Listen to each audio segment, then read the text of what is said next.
Good afternoon, guys. Let's do a case study. One of my patients is a competitive MMA fighter, top draw, and he presented to the clinic after a recommendation from one of his jits guys who he trains with, struggling both emotionally and physically, so not recovering from sort of little niggles from going a little bit too hard whilst grappling. So what did we do for him? Well, he had a thorough diagnostic workup, and the only thing actually was abnormal was his SHBG. He did not have an organic pathology for his elevated SHBG. So what were his options? Now, he couldn't go on TRT because he's under contract. Should he go on TRT? Well, he qualified from the perspective his free T was low, but I don't want to put somebody on TRT unnecessarily because it's a big commitment, it's a lifetime commitment, and it's involved. So it takes a lot of work. Daily injections, blood tests, coming to clinic once a year. It's very involved. Is it worth it? 100% if you need it, but it's not worth it. It's not in your best interests if you can do something about it and remain natty, I think the term is. So this guy, elevated SHBG. What would have been his options? Well, TRT would have been a sledgehammer approach. Proviron, so Mysterolone, that binds to SHBG and can free up your bioavailable androgen levels so you can feel better. I've actually got one guy who's had a very positive effect from taking Mysterolone. Now, what are the concerns about Mysterolone? It can have a negative impact on your HPG axis. Well, in rats, there's a statistically significant drop. But when I say statistically significant, it's by 1 point. So it's a DHT derivative, so it shouldn't really have a negative impact on your HPG axis. But in theory, it can. Is it significant? Well, statistically significant. But is it significant? The answer is probably no. It could have a negative impact on your lipid profile. I'm interested to see what this guy's results are actually, because it's always a risk-benefit situation. Nothing is amazing and doesn't have a negative, potentially negative consequence. So I think it'll be interesting to see what his lipid profile comes back at, because he feels loads better. All of the negative symptoms that he had have now gone. So it'll be interesting to see whether the SHBG has dropped whilst on Mysterolone, and also what his other physiological parameters are looking like. Because it's not all about how you feel, it's about sustainability. So, getting back to our fighter. You can't have medication. So how do you lower SHBG? Diet. He's already on a high protein diet because obviously he needs to rest, recover and grow. So he needs to have a high protein diet for his muscles. What else? Stress. Ooh, what a stressful world we live in.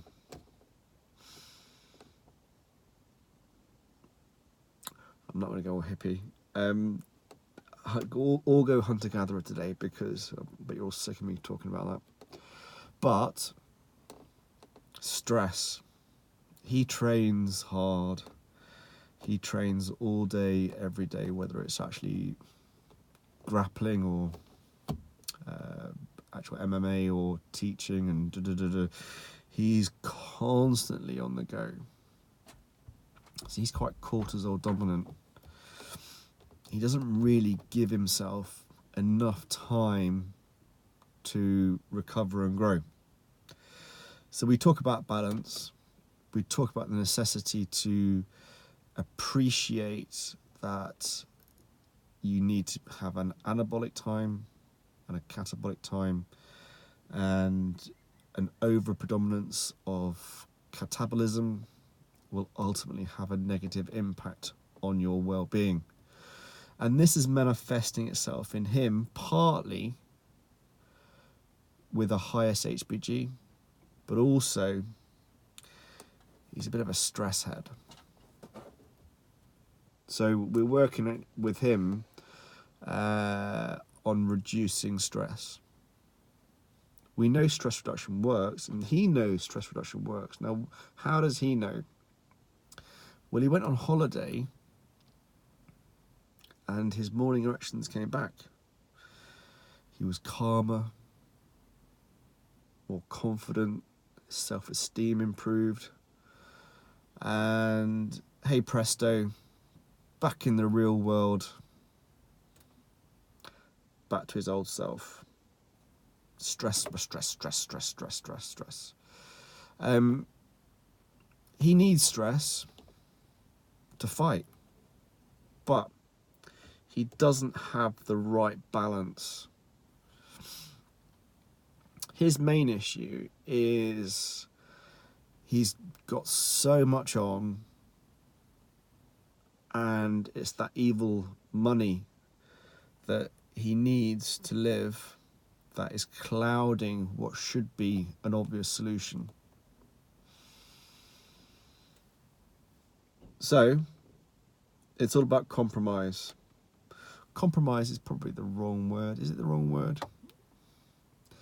It's acceptance.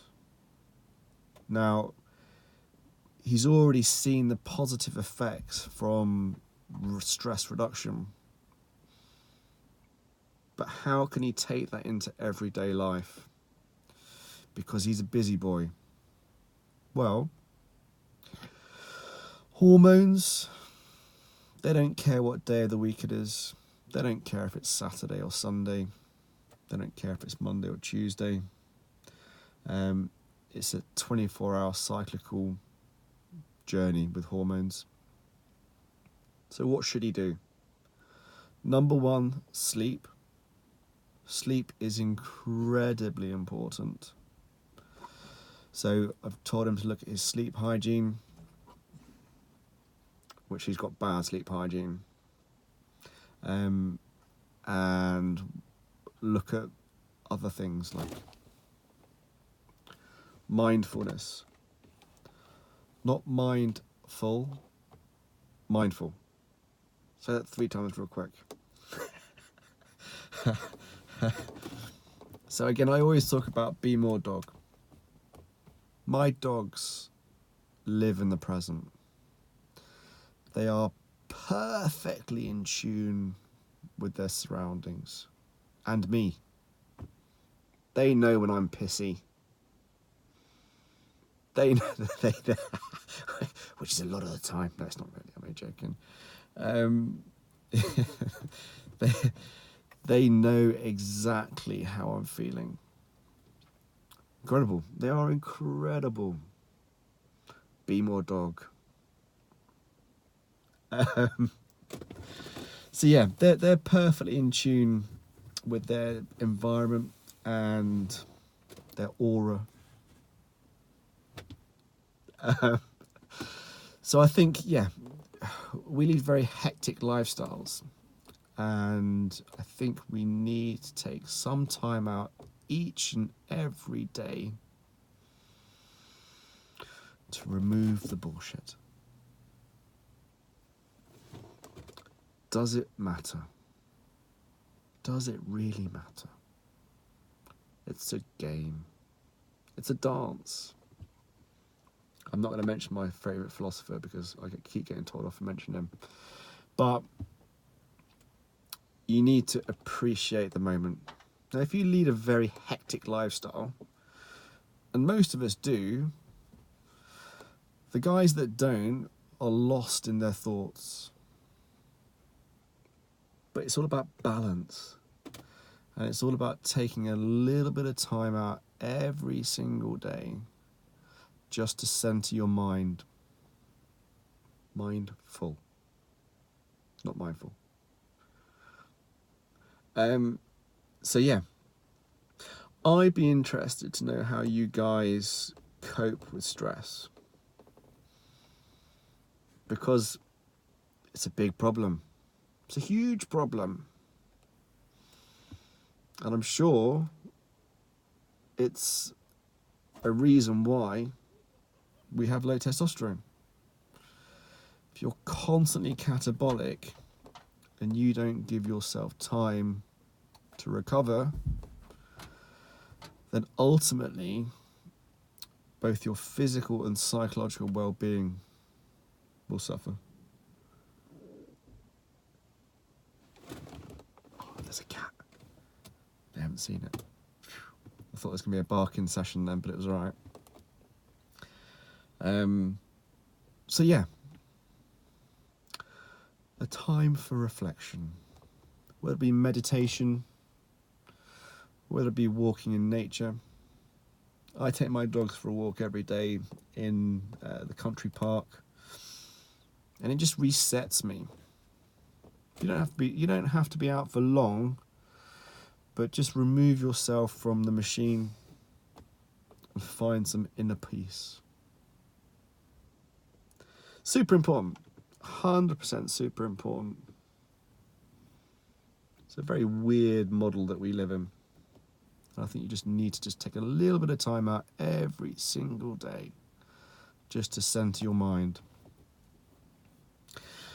and appreciate nature and beauty. It's incredibly important. So this guy, getting back to this MMA fighter, that's what we're working on. He's already seen some benefits, and he's going to try yoga now. He's a big bad dude. I'd love to see him do yoga. Yoga's incredible. It's like physical meditation, because obviously you can only focus on your body, otherwise you're going to fall over, because you obviously put yourself into positions that take your undivided attention to maintain. Incredibly important. Be a yogi. Find inner peace, sanctity in Zen. So yeah, it's super important, and I think it's one of those things that when you come to a clinic such as mine, it's not all about jumping on TRT, because this guy doesn't need it. He needs to look at his lifestyle. He needs to address that. Jumping on TRT would obviously not only affect his contract, but it's unnecessary. We should be looking at ways of improving our health without resorting to medication, if possible. And if we need to use medication, we use the minimum amount to achieve the desired outcome, which is the principle behind microdosing. Less is more. We need to restore balance.